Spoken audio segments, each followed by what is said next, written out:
नमस्कार, मैं वसीम अख्तर। हम मौजूद हैं द लीडर हिंदी के स्टूडियो में। हमारे साथ हैं इस बेल्ट के जाने माने चिकित्सक विमल भारद्वाज। आप अपना हॉस्पिटल चलाते हैं, उसके अलावा आप आईएमए के अध्यक्ष हैं, सोशल हैं, थोड़ा राजनीतिक भी हैं। थोड़ा इसलिए कि आपने राजनीति के लिए जो मैदान चुना है वो अपने पेशे से ही जुड़ा है। आप भारतीय जनता पार्टी चिकित्सा प्रकोष्ठ में ब्रिज प्रांत के सह संयोजक हैं। डॉक्टर साहब, आपका स्वागत है हमारे इस कार्यक्रम में। जी नमस्कार जी। डॉक्टर साहब, अगर हम बात करें बीमारियों की, तो जिस तरह से कोरोना आया उसके बाद काफ़ी चीज़ें बदलती चली जा रही हैं। जितना कोरोना से नुकसान हुआ उसके बाद फिर ब्लैक फंगस और अब डेंगू से। जैसे कोरोना के बाद एक सबसे बड़ी चीज़ जो पैदा हुई है कि बहुत से लोगों ने वैक्सीन भी लगवाई और जिन्हें जो एक बार पॉजिटिव हो गए उनको फिर हार्ट की प्रॉब्लम शुरू हो गई। ऐसी क्या वजह है?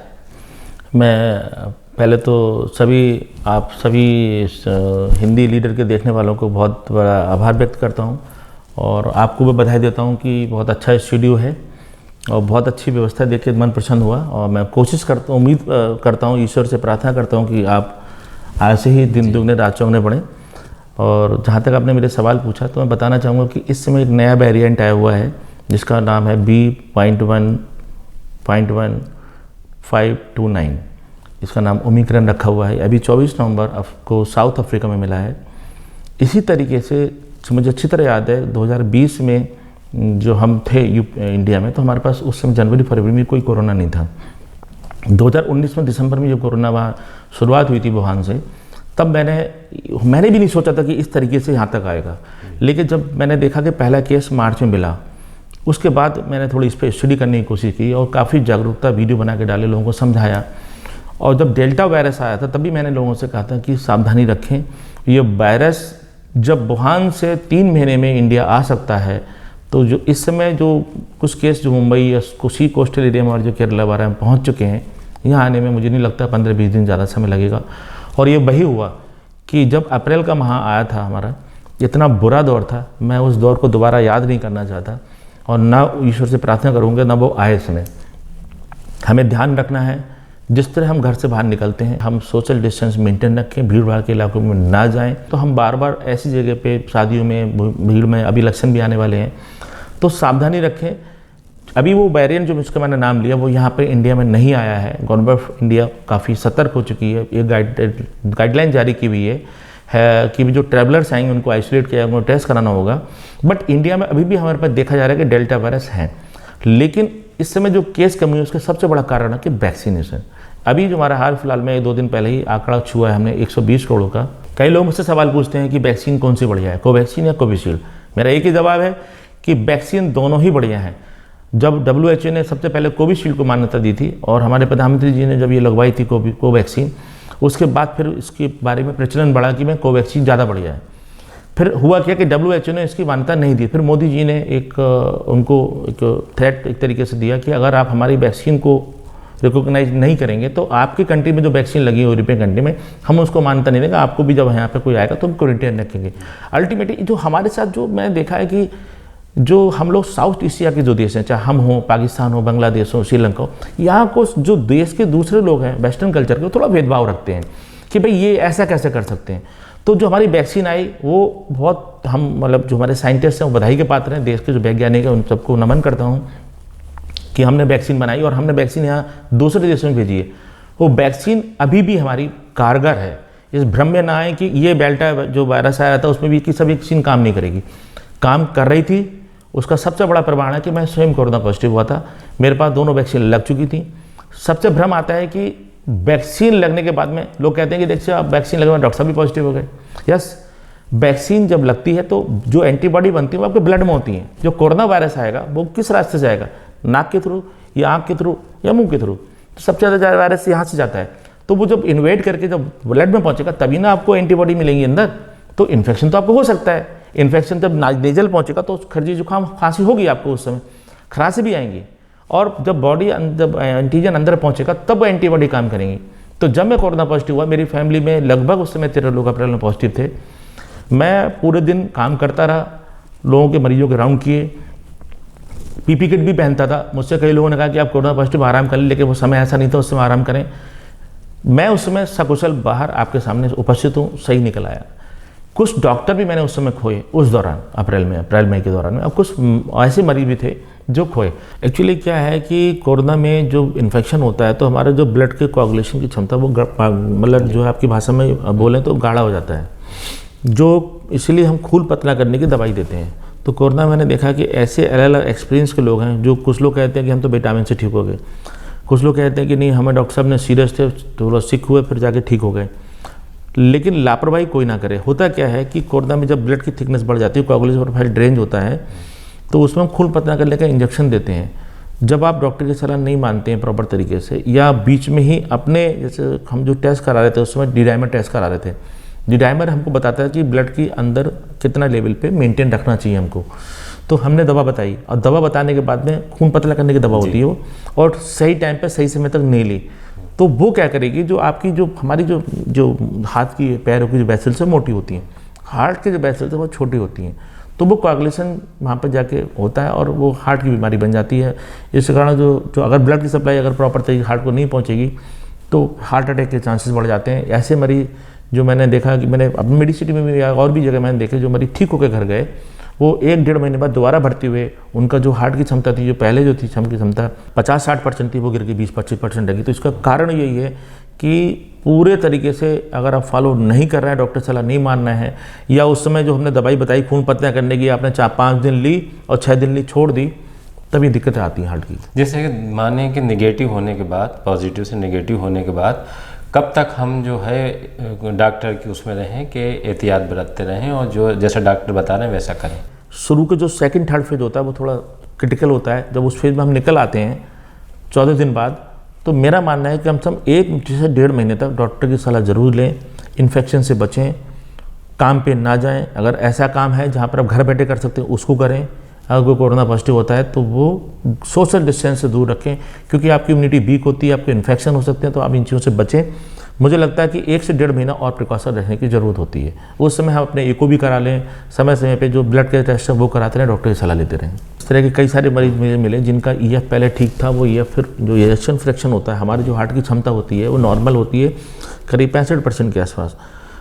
वो ऐसे मरीज जिनका इको पहले ठीक था, या 65 नहीं था, अगर किसी का मरीज को ओल्ड एज में थे 65-60% या 50% था, वो गिर के 20-25% नीचे आ गया वो, ये और फिर उनकी सांस फूलती है। फिर बैक प्रेशर में जब वो फेफड़ों में पानी भरता है तो वापस आते हैं अस्पताल, तब पता चलता है कि दोबारा सांस फूल रही है। जब इको किया हमने तो पता चला EF नीचे गिरा हुआ। तो ऐसे मरीज मेरे पास भी मिले हैं, मुझे दूसरे अस्पतालों से भी आए हैं। उनका जब देखा तो EF कम है, तो उस समय जो हार्ट की जो क्षमता होती है कॉन्ट्रैक्ट की, वो गिर चुकी होती है। उसका कारण जो मैंने अभी पहले बताया था वो वही है कि जो आपकी वेसल से ब्लॉक हो जाती हैं, जो हमारे 3 नलियाँ मेन होती हैं, right coronary artery, left coronary artery और लेफ्ट मेन जो आर्टरी होती हैं, उन तीनों में अगर थक्का बन गया है और वो जब ब्लड सप्लाई नहीं पहुंचेगी तो वो हार्ट जो है डेड हो जाएगा। तो साइलेंट MI या वैसे MI, अगर डायबिटीज़ भी है साथ में, तो MI के लक्षण आते भी नहीं हैं। तो वो मैंने देखा इस दौरान काफ़ी लोगों में दिक्कत आई है कि वो हार्ट की क्षमता उनकी कम है और वो साथ साथ इस बीमारी को लेकर दोबारा पहुँचे, सांस फूलते, फिर उनको निमोनिया सेकेंड इन्फेक्शन के दौरान और भी चीज़ें शुरू हुई हैं, पर उनकी डेथ हो गई। जो कोरोना पॉजिटिव हुए होंगे उनको और भी किस तरह की प्रॉब्लम का सामना करना पड़ा? देखिए, अगर बीच में आवाज़ हो रही थी कि भाई ब्लैक फंगस आया था, तो मैं बताना चाहूँगा ब्लैक फंगस एक बीमारी ऐसी है, उसका कलर के आधार पर कह दिया गया कि ब्लैक फंगस है। वो हमारे एनवायरनमेंट में हमेशा रहता है, फंगस हो या बैक्टीरिया या वायरस हो। हमारी जब इम्यूनिटी कम होगी तो हमारे पास वो आएगा हमारे पास। जैसे आपने देखो घर में कभी आप कोई महिला है हमारी, कुछ चीज़ आटा हो या कोई सामान छोड़ दें गर्मी के मौसम में, तो अगले देखो नेक्स्ट डे काले काले धब्बे से पड़ जाते हैं, वो चीज़ फफूंदी जैसी लग जाती है। वो क्या है, फंगस ही तो है। होता क्या है कि जब हम इम्यूनिटी वीक होती है तब ये जो अपॉर्चुनिटी से इन्फेक्शन है, चाहे वो वायरस, जी तो वायरस था कोरोना, तो बैक्टीरिया अंदर घुसता है, तो बैक्टीरिया के लिए हम एंटीबायोटिक, लोग कहते हैं कि साहब वायरस में अगर है कोरोना तो एंटीबायोटिक क्यों दे रहे हैं, क्योंकि सेकेंडरी इन्फेक्शन में आपके पास ये जो वायरस आ जाता है, वो बैक्टीरिया आ जाता है, तो उसके लिए हमें एंटीबायोटिक देनी पड़ती है। इसी दौरान उस तरह फंगस के लिए हमें वो दवाइयाँ देनी पड़ती थी। बीच में बात है कि हम स्टेरॉइड यूज़ करने के कारण भी 1-2 हमारे जो डॉक्टर थे, मैकुलरिस्ट, वहाँ मुझे याद है कलकत्ता के थे, उन्होंने टीवी पे आके बोल दिया कि ओवर यूज ऑफ स्टेरॉइड से ये ब्लैक फंगस आ गया। मैं थोड़ा सा इसको कॉन्ट्रडिक्ट करता हूँ, क्योंकि होता क्या है कि एक होता है कि भाई हम चूँकि जो माइक्रोबायोलॉजिस्ट थे वो ट्रीट नहीं करते हैं कोरोना वायरस, ट्रीट जो कर रहे हैं, वो हम लोग फील्ड में जो वर्क कर रहे हैं उनको ज़्यादा एक्सपीरियंस होता है। तो स्टेरॉइड एक तरफ तो जान बचा रहा है, वही स्टेरॉइड एक पर्टिकुलर लिमिट के बाद नुकसान भी कर सकता है। वो आम भी, अगर कोरोना में नहीं, वैसे भी कोई भी दवा हो, स्टेरॉइड भी छोड़ दिए, कोई भी दवा हो या कोई भी चीज़ हो, एक पर्टिकुलर एज पे जाके काम करती है। उससे आप आगे बढ़ेंगे तो नुकसान भी कर सकती है वही चीज़, और कम होगी तो आपको काम भी नहीं करेगी। तो इसी तरह उसमें था कि स्टेरॉइड से बहुत जानलेवा साबित नहीं था, उस समय स्टेरॉइड का प्रयोग बहुत ज़रूरी था। लेकिन हमें नहीं पता होता है कि जब मरीज रेफर होकर आ रहा होता है, सिक होता है, उस समय कितना स्टेरॉइड वो ले चुका है पहले बताता नहीं है। अगर आपने बहुत प्रॉपर तरीके से हिस्ट्री नहीं दी, चूँकि हम उसमें जो देख रहे हैं उससे हिस्ट्री के हिसाब से सोचेंगे भाई वो कहेगा साहब हमें पता नहीं क्या इलाज चला, और अभी इनकी स्थिति सैचुरेशन कम आ रहा है और ऑक्सीजन की क्षमता जब कमी हुई है तो हम उसमें बैकअप लगाया और उसमें ऑक्सीजन बढ़ाने के लिए थोड़ा स्टेरॉइड का प्रयोग करते हैं। तो मैंने कभी भी ऐसी कोशिश, मेरे पास फिक्स था कि मैं उस समय डेक्सोना का प्रयोग कर रहा था या जो मिथाइल पिडोलिसानोल का प्रयोग करता, लो डोज में ही करता था और पर्टिकुलर लिमिट के बाद उसको बंद कर देता था। तो जो डॉक्टर्स हैं वो अच्छे के लिए कार्य करते हैं, लेकिन जो स्टेरॉइड है वो डबल एज शॉर्ट्स है, तलवार है, दोधारी तलवार है, वही चीज़ फ़ायदा करती है और वही चीज़ नुकसान भी करती है। तो ये उसी कारण से ब्लैक फंगस आया। डॉक्टर साहब, एक बात ये हो गई कि डॉक्टर की सलाह को मानते रहना है, दूसरे हमें जो दिनचर्या है वो किस तरह की रखनी है कि हम जिस तरह की ख़तरनाक बीमारियाँ आ रही हैं उनसे बच सकें। मैं अभी आपके सभी दर्शकों को ये अपील करना चाहूँगा कि हमारी जो फूड हैबिट है उसको सुधारें। हम सुबह का नाश्ता हैवी नहीं करते, बहुत लाइट करते हैं या लेट करते हैं।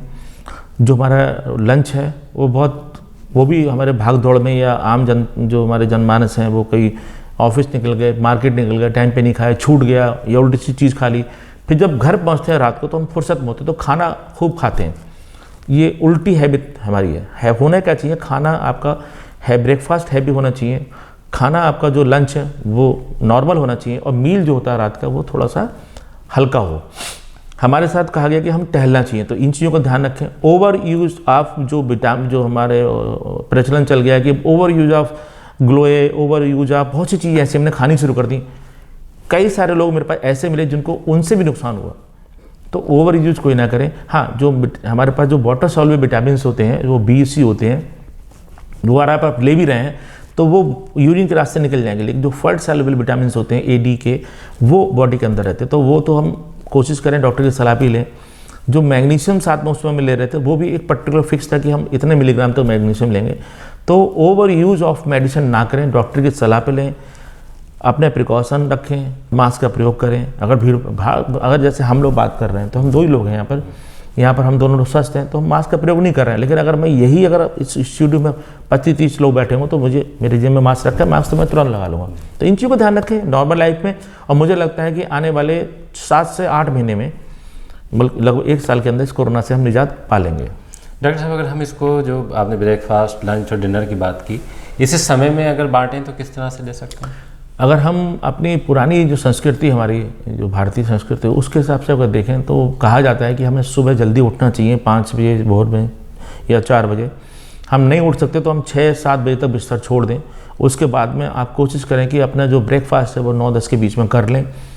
जो आपका लंच है वो 1:30-2 के बीच में कोशिश करें। 12 बजे अगर आप सुबह जल्दी कर लेते हैं, 8 बजे ब्रेकफास्ट, 7 बजे, तो वो जो आपका जो लंच है वो 12 बजे 1 बजे तक हो जाएगा।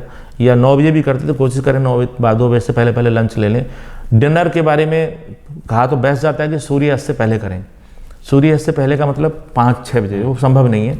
तो कोशिश करें कि आप 8 बजे तक तो डिनर कर ही लें, तो आपकी दिनचर्या बेस्ट रहेगी। और फिर थोड़ा टहल लें, व्यायाम करें। एक अभी देखा गया है कि यूरोप में मांग हो रही है कि जो कोविड नियमों के चलते पाबंदियां लगाई गई हैं वो हटा ली जाएं। जो कोरोना के नए वेरिएंट मिल रहे हैं उसमें इजराइल ने अपनी सीमाएं पूरी तरह से बंद कर दी हैं। जो देश या दुनिया की अगर हम बात करें तो अभी किस तरह का माहौल है कि ये लगता है कि सब बंदिशें हटा दी जाएं या अभी रहनी चाहिए? ये देखिए, मैं आपकी बात से जो सवाल बहुत अच्छा पूछा आपने, मैं पूरी तरह इत्तेफाक रखता हूँ कि बंदिशें नहीं हटनी चाहिए। गवर्नमेंट ऑफ इंडिया ने भी एडवाइजरी जारी कर रखी है, हम बाहर विदेशों में ना जाएं और जाते तो उन देशों की यात्रा करें जहाँ पर कोविड अभी हमारे पास, जैसे मॉरिशस, ये जो मालदीव वगैरह है, वहाँ नहीं है। इजराइल ने बहुत अच्छा काम किया है। हमारे देश में भी इसी तरह की मैं सरकार से प्रार्थना करूंगा। और उन्होंने कल मेरी बात भी हो रही थी एक ऑफिसर से, तो उन्होंने कहा कि गाइडलाइंस आ चुकी हैं, हम इंटरनेशनल फ़्लाइट को कोशिश करेंगे क्योंकि मॉनिटरिंग करें और उनकी क्वारंटीन में रखें। ये जो वायरस है हमें लगता है कि थर्ड वेव जो आ रही है आएगी तो है ही, लेकिन अगर आपने वैक्सीन ले रखी प्रॉपर, जैसे 120 करोड़ से ज़्यादा वैक्सीन लग चुकी हैं, तो इन्फेक्शन होगा, इसमें कोई सेकंड थॉट नहीं है, लेकिन वो उतना सीवियर नहीं होगा, मारक नहीं होगा। आप सुरक्षित रहेंगे, सेफ रहेंगे।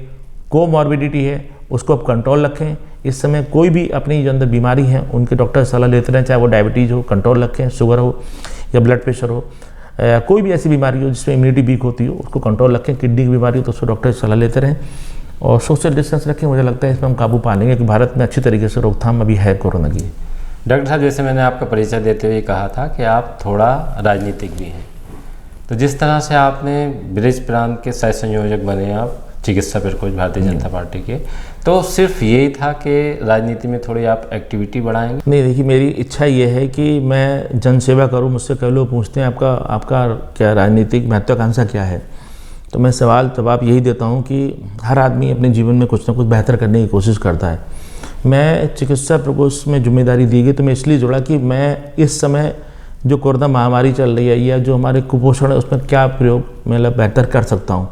तो मुझसे पार्टी ने पूछा गया तो मैंने कहा भाई इस तरीके से हम इस समय कैंप लगाएं। उद्देश्य ये है कि हम इस माध्यम से भी जनसेवा करते रहें, जनता के साथ जुड़े रहें, ऐसी जगह जाके सेवा करें, कैंप लगाएं। क्योंकि जब हम किसी पार्टी से जुड़ते हैं तो होता क्या है कि जो लोग जनसेवा में जो लोग जुड़ते हैं आगे, वो बढ़ चढ़ के भाग लेते हैं, तो हमारी जन भागीदारी बढ़ जाती है, उसका हम सदुपयोग करें। इसी हम ऐसी जगह को चुनते हैं कैंप लगाने पे कि जहाँ पर जो गरीब तबके के लोग रहते हैं, जो चिकित्सा सेवा से थोड़े दूर हैं। तो पार्टी ने कहा है कि आप कम से कम दिसंबर तक 10 से 12 कैंप लगाइए अभी से। तो इसमें हम 3 कैंप लगा चुके हैं और कोशिश करेंगे इसी तरह कैंप लगाएं। अब इससे पहले आपको याद होगा कि लास्ट ईयर 2 साल पहले आंवला में महामारी आई थी, डेंगू और मलेरिया एक साथ आया था, तो उस वक्त भी मैंने एक दिन में 9 कैंप लगाए थे अपनी पूरी टीम के साथ, जिसमें मुझे रोहिलखंड मेडिकल कॉलेज का सहयोग मिला, समाज के कुछ लोगों का सहयोग मिला और जिला अस्पताल के सीएमओ साहब थे विनीत शुक्ला जी, उनका सहयोग मिला और मेडिसिन की टीम लेके गया। तो कैंप हम लगाते रहते हैं, कोशिश करते रहते हैं, इसी दौरान जिम्मेदारी दी जाती है उसको निभाते रहते हैं। यही आगे जो मिलेगी उसको भी निभाएंगे, जो जिम्मेदारी मिलेगी उसको आगे पूरा करते रहेंगे। लेकिन मेरा इच्छा है कि मैं चिकित्सा में ही लोगों की सेवा करता रहूं। जैसे एक परंपरा रही है, अगर हम बरेली की बात करें तो डॉक्टर दिनेश जौहरी डॉक्टर थे और उसके बाद वो विधायक बने, उसके बाद उन्हें मंत्री बनाया गया, मुख्यमंत्री की दौर तक में उनका नाम चला। उसके बाद हम बात करें तो डॉक्टर IS तोमर आए, जिन्होंने महापौर बने और एक शहर को बदलने का भी काम किया उन्होंने। अब अगर हम देखें तो डॉक्टर शहर से डॉक्टर विधायक हैं, तो वो लक्ष्य वही है या फिर यही कि बस जो जिम्मेदारी मिलेगी उतना ही पूरा कर देंगे? नहीं, मैं जहाँ तक मैं समझता हूँ कि हर आदमी अपनी अपनी कुछ महत्वाकांक्षा रखता है। तो मेरी महत्वाकांक्षा इतनी है कि मैं जो भी काम करूँ वो समाज हित में, जनता के हित में करता रहूँ और उसी को उद्देश्य रखते हुए मैं आगे कार्य करता रहता हूँ। पार्टी जो भी अगर जिम्मेदारी देगी उस पर मैं आगे खरा उतरने की कोशिश करूँगा। मेरी पार्टी से ना कभी कोई मांग रही है ना मैं मांग करूँगा आगे कि मुझे ये इस तरह चाहिए। जो जिम्मेदारी जैसी मिलती रहेगी उसी को निभाता रहूँगा और मैं कोशिश करूँगा कि मैं जो चिकित्सा क्षेत्र में जो कार्य कर रहा हूँ इसी को और अच्छे तरीके से करूँ। अभी आपने डॉक्टर विमल भारद्वाज जी को सुना, बहुत सी चीज़ें उन्होंने ऐसी बताई हैं जो कोरोना से प्रभावित हुए हैं उनके काम आएंगी, और साथ साथ वो अपनी राजनीतिक ख्वाहिश भी बता गए हैं। बहुत बहुत शुक्रिया डॉक्टर साहब, धन्यवाद स्टूडियो में आने के लिए। नमस्कार, धन्यवाद।